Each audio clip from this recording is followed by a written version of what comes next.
Pai do Senhor, meus irmãos, então nós vamos iniciar hoje a nossa terceira aula do segundo trimestre, uma aula que fala de eleição e predestinação. Antes de iniciar essa aula, irmão, nós vamos fazer uma oração. Senhor, nosso Pai, te agradecemos por tu permitiu que estejamos escutando tua palavra essa manhã. Senhor, te pede abrir os corações de aqueles que vão nos escutar nesse instante, e que essa palavra traz frutos nas suas vidas, transformação nas suas vidas. Abençoe todo mundo também que não possa acompanhar essa palavra exatamente nesse momento, que pode escutar depois. Ser louvado por tu nos escolheu, por tu nos elegeu para fazer parte da tua igreja, em nome de Jesus. Amém.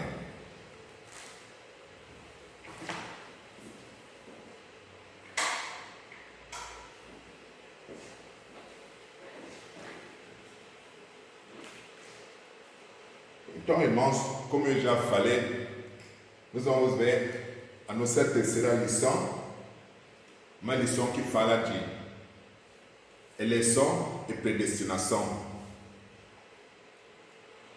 Nosso texto áureo está em Efésios capítulo 1, versículo 4 a 5, que diz o seguinte: como também nos escolheu nele antes da fundação do mundo, para que fossemos santos e irrepreensíveis diante dele em amor, e nos predestinou para filhos de adoção por Jesus Cristo, para si mesmo, segundo a beneplácito da sua vontade.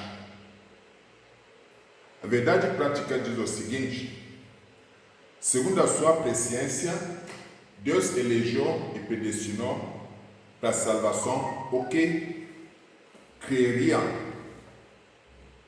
e perseverariam na fé em Jesus Cristo.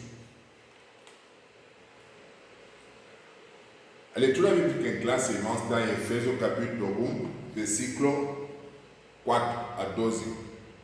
Não vai dar para fazer essa leitura, mas os irmãos podem ler essa referência.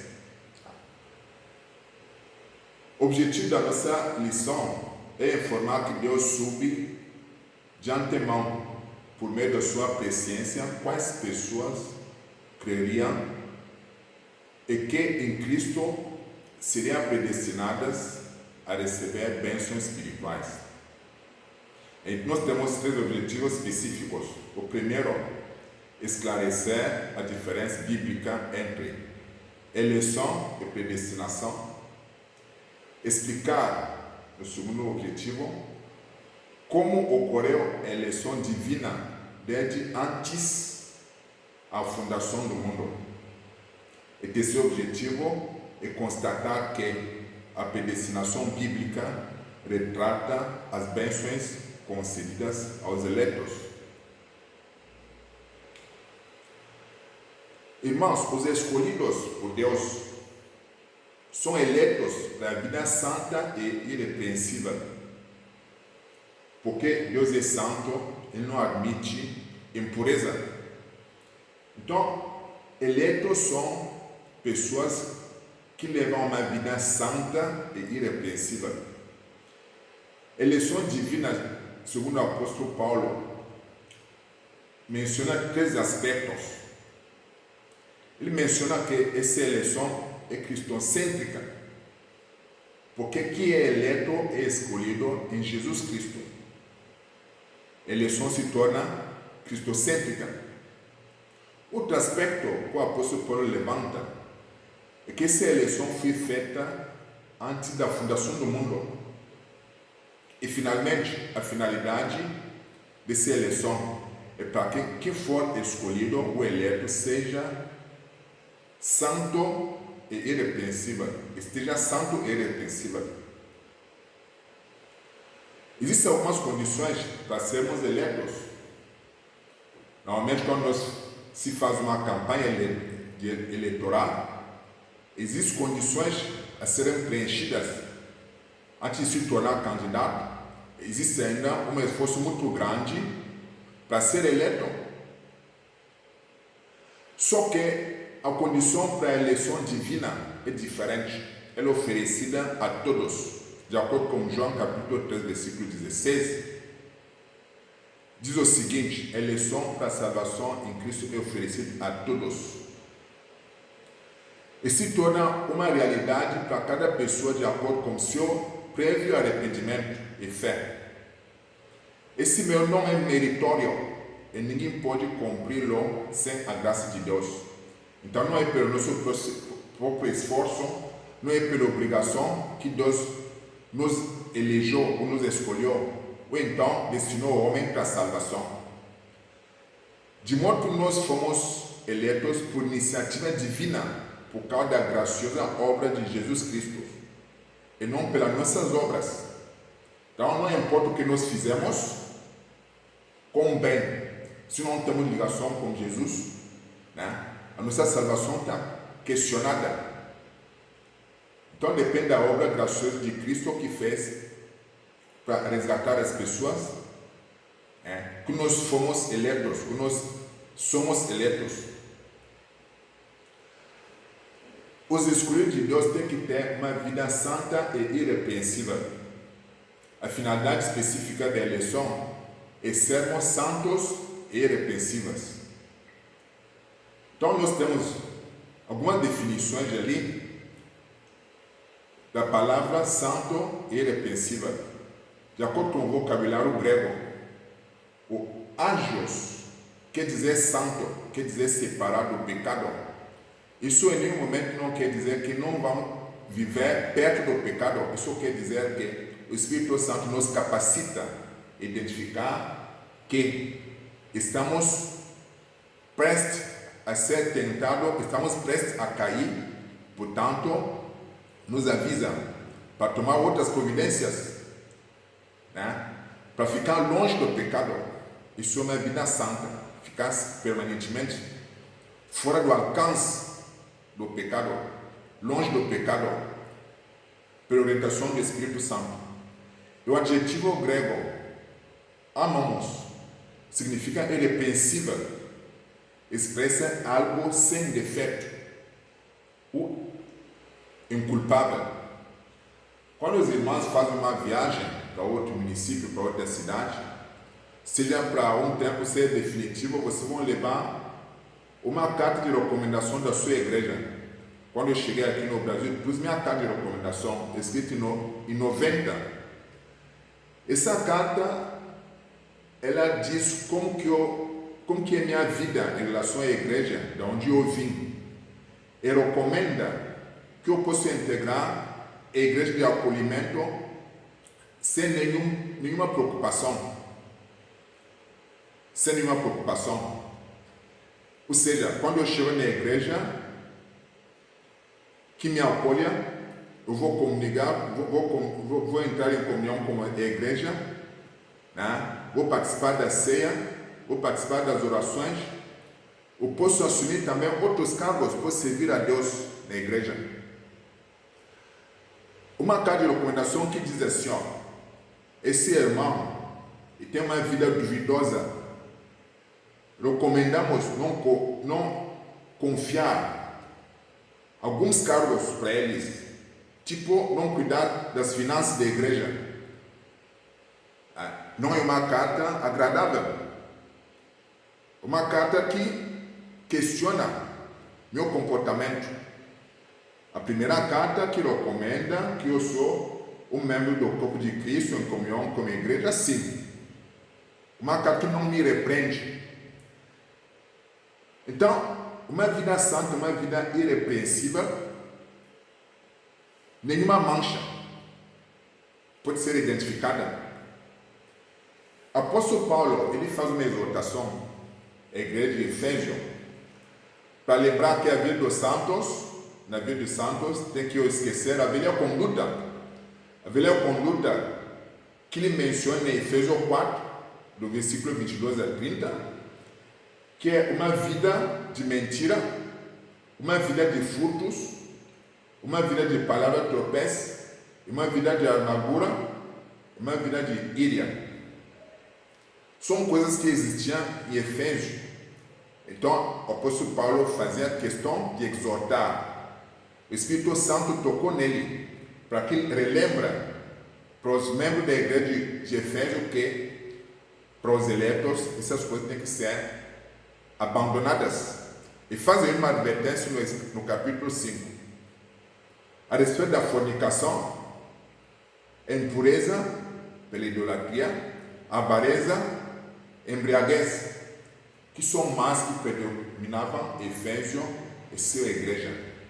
Então ele faz questão de lembrar que os eleitos são convidados a viver uma vida santa e irrepreensível. A nova vida dos eleitos é uma vida que busca permanentemente a santificação. Mas qual é o processo para ser santo?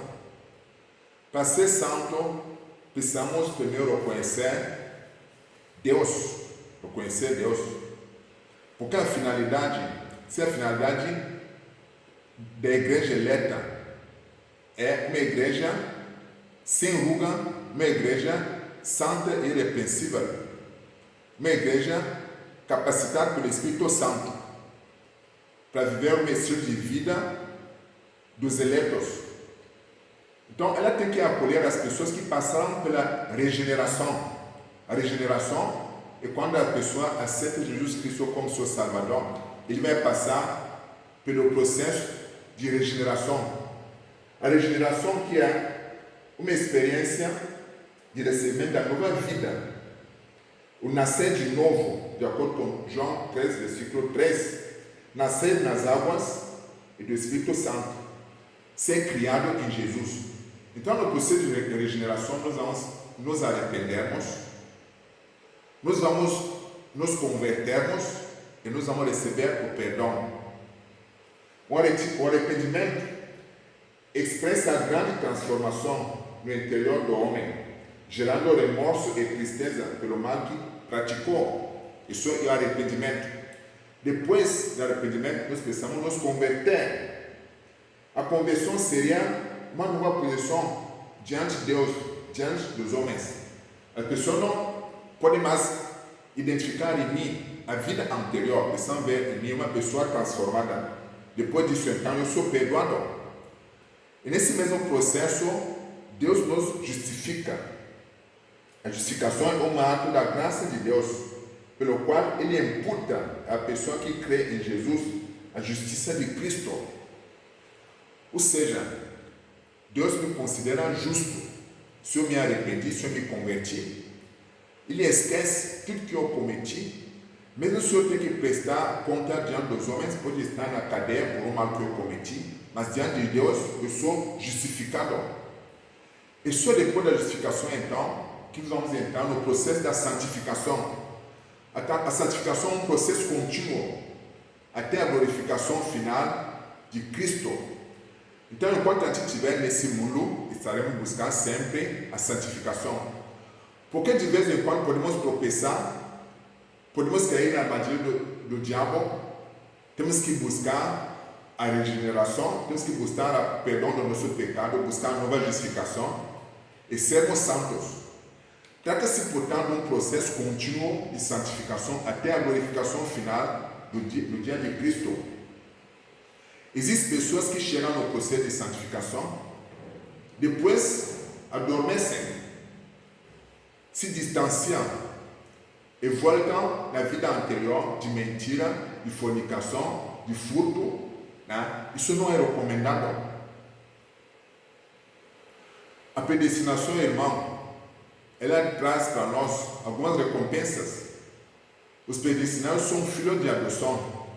A palavra predestinar mostra que o destino dos eleitos foi feito na eternidade. O termo grego prorizão, traduzido como predestinar, é formado pelo vocabulário horizon, que significa determinar, e pela preposição pro, que indica algo feito antes, ou seja, predestinar significa literalmente determinar antes. Na Bíblia de Estudo Pentecostal, temos aí outra definição de eleição. Ela diz o seguinte: é a escolha feita por Deus em Cristo, de novo para si mesmo, e que a predestinação abrange o que acontecerá ao povo escolhido por Deus. Nossa declaração de fé ensina que a predestinação dos salvos é precedida pelo conhecimento prévio de Deus, daquele que diante do chamamento do Evangelho recebem a Cristo como seu Salvador pessoal e perseveram até o fim. Ou seja, não posso ser eleito se eu não conheço a Deus, se eu não conheço o Evangelho. Não posso aceitar Jesus se eu não conheço o Evangelho. Então tem um conhecimento prévio necessário de Deus. Então, irmãos, olhando essa figura aqui, identificamos a igreja do Senhor. A igreja do Senhor está eleita. O Senhor elegeu a sua igreja, predestinou a sua igreja para a salvação. Então, o que acontece? Na primeira figura aqui, representa as pessoas que fazem conhecimento de Deus, que aceitam Jesus como seus salvadores, integram o corpo de Cristo, vão fazer parte da igreja. Daí, se o Senhor voltar, Ele vai levar a sua igreja. Essa pessoa que aceitou Jesus como seu salvador será levada junto. E dentro da igreja ainda, a figura 2 que aparece ali, mostra uma pessoa abandonando, sai do corpo de Cristo. Quando abandona, está fora da igreja. A igreja tem que estar predestinada, eleita para ser salva, vai continuar salva. Mesmo com as pessoas que desintegram ela. Quem desintegra fica fora. Então, ele leva a igreja cercada do jeito que está ali, né? Blindada. Isso é a igreja do Senhor. As pessoas podem entrar e sair, que entre é eleita dentro da igreja mesmo do corpo de Cristo. Quem sai, deixa de ser eleito simplesmente. Existem também situações na figura 3 ali, onde pessoas entram e saem. Se o Senhor voltar, quando estiver dentro, glória a Deus. Se voltar, quando estiver fora, que péssimo para essa pessoa, né? Porque vai ser condenada, deixa de ser eleita, deixa de fazer parte do corpo de Cristo. Então, eleição não quer dizer que nós estamos garantidos, dependendo do antifaz. Existe outra, a quarta imagem ali, são as pessoas que ficam em cima do muro. Vêm na igreja, não buscam comunhão, não reconhecem, mas está sempre presente. Às vezes traz outras pessoas. Essas pessoas que ele traz, às vezes se convertem, ficam dentro da igreja. Ele mesmo não, fica em cima do muro. Daqui que de repente essa figura 4 ali, alguém que está na fronteira, no lado de dentro da fronteira da igreja, são as pessoas que ele traz e que se convertem e ficam no lado de fora, a própria cabeça dele. E quando o Senhor volta, normalmente, ele vai obedecer às fronteiras estabelecidas pela igreja. O mal vai ficar no lado de fora. Essa pessoa que fica em cima do muro vai ficar no lado de fora. Ela deve ser eleita. Então, não o fato de eu ir na igreja, ser presente, que eu sou um eleito, não é suficiente. Eu tenho que ter uma ligação espiritual como o corpo de Cristo. Bom, existem vantagens quando nós aceitamos Jesus. Nós somos filhos por adoção. O apóstolo Paulo enfatiza que eu fui agradável a Deus inserir no plano da salvação a adoção dos eleitos como filhos segundo a beneplácito da sua vontade. Ele ainda assinala que o amor foi o que moveu o Pai a nos adotar. No outro lado, o termo é éramos estranhos, inimigos de Deus. Agora estamos reconciliados com eles em Jesus Cristo. Então, antes vira filho de Deus, filho do Senhor, pela reconciliação. Existe então uma série de privilégios para os escolhidos que virão filhos adotivos. Entram em comunhão com Deus, né? Se reconciliam com Deus. Nós temos uma nova imagem, um novo nome, a imagem de Cristo. E somos beneficiados da remissão dos nossos pecados. São grandes privilégios. outro grande privilégio é viramos herdeiros de Deus e cordeiro de Cristo. A predestinação e a salvação. A predestinação para a condenação não existe dentro da palavra de Deus. Deus não preveu a predestinação para a condenação. Então, Deus não predestinou incondicionalmente pessoas alguma à condenação eterna, mas deseja que todos se arrependam e convertam-se de seus maus caminhos. Nas 6 vezes que aparece essa palavra no Novo Testamento, nenhuma vez dela refere-se à condenação de pecadores. Portanto, não houve uma dupla predestinação em que Deus decretou e escolheu que uns vão para o céu, outros vão para o inferno. A predestinação é um ato de amor. Antes de Deus criar qualquer coisa, o seu plano de redimir a humanidade já era definido. Criou o homem à sua imagem. Ele queria que esse homem seja salvo. E sabia que o homem ia falhar. Ele já fez um plano para resgatar o homem. A Bíblia mostra que a redenção divina não foi uma medida emergencial. É por isso que foi muito bem planejado. Medida emergencial não é planejada. Ao contrário, era um plano imutável do amor de Deus, desde sempre. Aqui consiste a sublimidade do propósito eterno para promover a salvação, o amor de Deus. Foi por amor que Ele nos elegeu e nos predestinou em Cristo. Isso implica dizer que a salvação, como favor imerecido, provém do amor de Deus. Não o bastante, os que se chegam a Cristo não são coagidos, mas atraídos por Ele. Amém, irmãos? Então, observem, irmãos, que a igreja de Deus está eleta, a igreja de Deus está predestinada à salvação. Quem está dentro da igreja, que faz parte do corpo do Cristo, espiritualmente, é um eleito, porque está dentro da igreja. Se sair, não está mais eleito. Fica fora da eleição, fica fora do plano de salvação. Então, a eleição, a predestinação é para a salvação da igreja, e não daquele membro que vem ali, se converte, depois sai e pensa que Deus predestinou ele a sair, a ser salvo, independente do comportamento dele. Para ser salvo, tem que ser eleito, tem que fazer parte da igreja. Então, saindo ou não saindo, a igreja vai continuar predestinada para a salvação. Para concluir, irmãos, para concluir essa lição, vamos observar assim: Cristo morreu por todos nós, por todos os pecadores, desde a eternidade, segundo a sua presciência em Cristo. Deus elegeu e predestinou os que creriam, não está dizendo todo mundo, independente de que não creia, e que perseveraria na fé, a viver em santidade e receber a filiação divina e desfrutar todas as bênçãos espirituais. Então temos ali 3 situações. A primeira situação é que Deus mandou seu filho morrer para possibilitar a salvação. A segunda situação é que somente os que creriam e perseverariam na fé beneficiarão dessa salvação.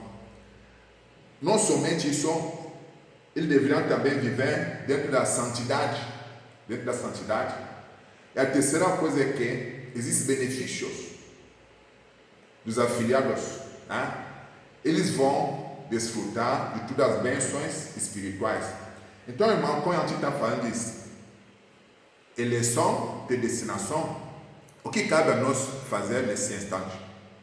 Quando se fala de eleição, fala de campanha. Deus deu uma ordem por Jesus Cristo que a gente faça campanha, que a gente faça a divulgação do seu evangelho. Isso é uma campanha de evangelização. Então cabe a nós buscar mais membros, buscar o pecador, buscar as almas perdidas pelo anúncio, pela expansão da palavra de Deus, do Evangelho. Fazer a campanha para que mais membros estejam eleitos. Isso não vai acontecer como aconteceu com o apóstolo Paulo. O Senhor deixou uma ordem para nós, para irmos em todos os cantos da terra, anunciar o Evangelho, para que as pessoas sejam salvas.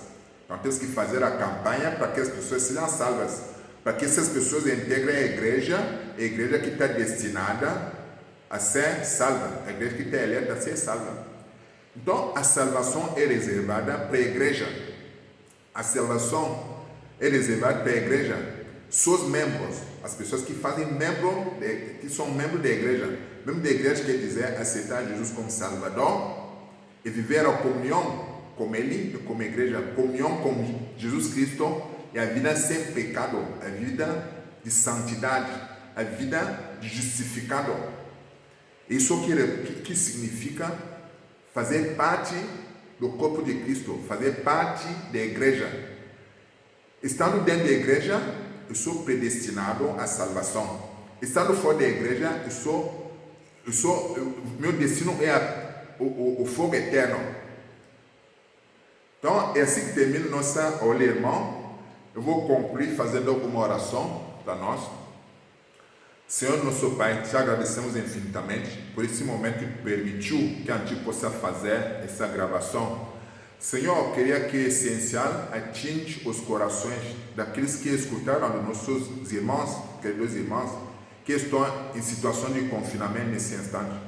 Te apresento também, Senhor, nesse instante, a situação atual do mundo, do Brasil, de todos os nossos lares, das condições complicadas que estamos vivendo, Senhor, para que Tu mesmo continue nos fortificando e que Tu mesmo faça Tua vontade. Nós sabemos que Tua vontade não é a perdição do homem, não é o sofrimento do homem, é o conforto do homem, Senhor. Sabemos que tudo que Tu faz também é porque Tu quer falar conosco. Seja louvado, Senhor, por esse momento, em nome de Jesus. Amém.